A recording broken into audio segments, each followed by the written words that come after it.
O presidente Biden autorizou o primeiro uso de mísseis de longo alcance fornecidos pelos Estados Unidos pela Ucrânia para ataques dentro da Rússia. Foi o que disseram autoridades americanas na tarde de domingo. As armas provavelmente serão empregadas inicialmente contra tropas russas e norte-coreanas, em defesa das forças ucranianas na região de Kursk, no oeste da Rússia. A decisão de Biden é uma grande mudança na política dos Estados Unidos.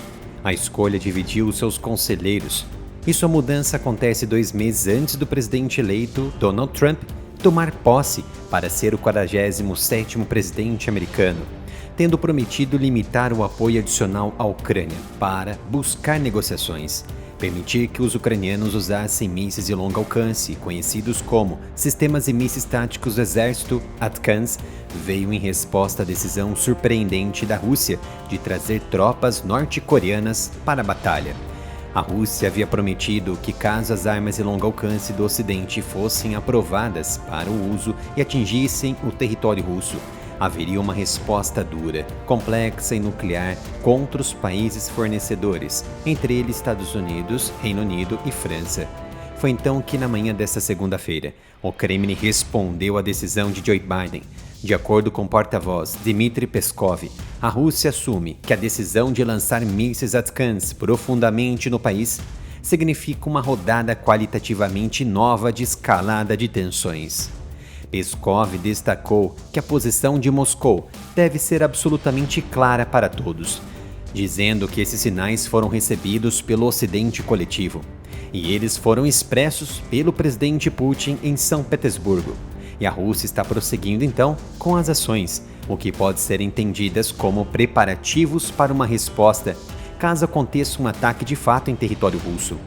Ao mencionar as falas expressas por Putin em São Petersburgo, Peskov se referia aos alertas feitos pelo presidente em 12 de setembro. Vladimir Putin foi explícito ao dizer que considera o uso de ATACMS uma linha vermelha.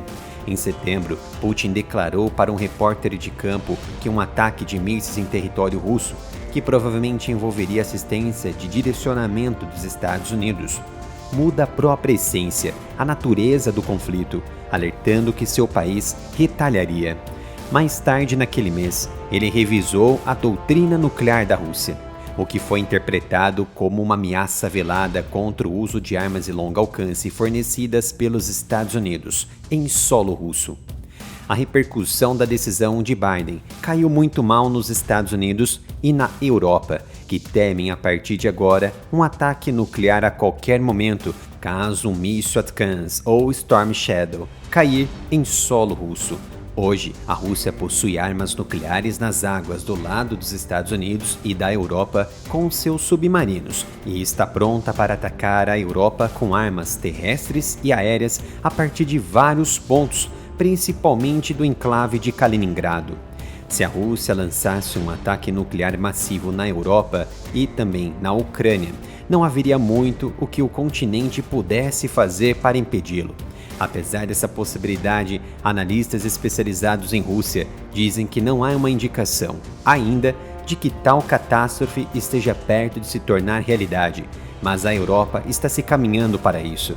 Se houver algum tipo de lançamento massivo, ou se vários mísseis russos forem lançados, então é praticamente impossível garantir que tudo será interceptado, especialmente considerando que a Europa Ocidental está carente de um robusto sistema de defesa, já que a OTAN depende e muito dos sistemas americanos de embarcações e faz uso de aeronaves para a defesa aérea.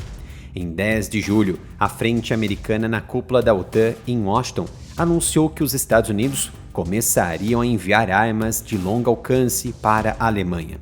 As novas capacidades teriam alcance significativamente maior do que os sistemas terrestres atuais na Europa.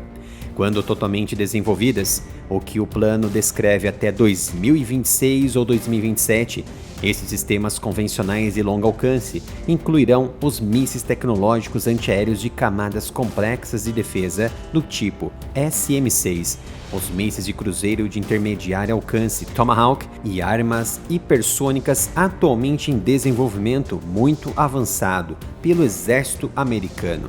Os cálculos internos da OTAN prevêem que, no caso de um ataque total da Rússia, o bloco militar terá menos de 5% das defesas aéreas necessárias.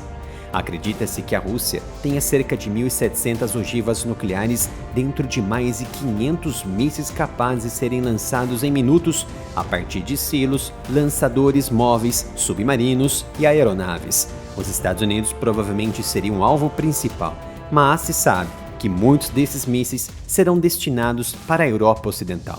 Mas se os ataques com mísseis são efetivamente imparáveis contra a Europa, o que os civis devem fazer no caso de um ataque nuclear? O que os governos podem fazer? Algumas capitais europeias ainda mantêm abrigos nucleares da era da Guerra Fria, que estão sendo silenciosamente renovados. Em Kiev, um bunker nuclear foi recentemente reaberto e disponibilizado para uso. Em Praga, na República Tcheca, uma rede de bunkers da era da Guerra Fria viu um pico de interesse dos moradores locais desde a invasão da Ucrânia pela Rússia lá em 2022. Os bunkers ainda estão funcionais desde a queda do socialismo e podem ser ativados se necessários. No Vale de Arno, na Alemanha, perto de Bonn, um abrigo antibombas nucleares que agora funciona como museu, percebeu um aumento recente e significativo no número de visitantes. Mas não se sabe ao certo se pode servir como abrigo, mas dada a estrutura, é possível. Mas tais precauções drásticas são provavelmente inúteis.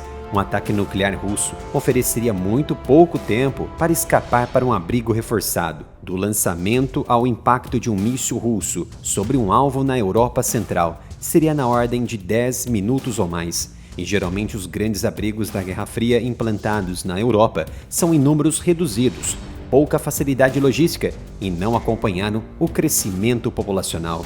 A Europa ainda depende muito dos alertas americanos. Os Estados Unidos mantêm uma rede de satélites capazes de detectar instantaneamente a pluma de um foguete sendo lançado. Mas esse sistema provavelmente seria inútil para países próximos à Rússia. Essa rede faz parte dos acordos New START de verificação de lançamentos. Os Estados Unidos têm todos esses tipos de sistemas de alerta, mas é muito difícil que essas informações possam ser compartilhadas em tempo relâmpago e preparar todos os meios defensivos europeus contra os projéteis e os efeitos de uma grave explosão nuclear. Este é o novo canal Analytics dedicado a assuntos de geopolítica e defesa que ainda não foi censurado pelo YouTube. Então me dê um apoio, visite o canal, se inscreva e ative as notificações.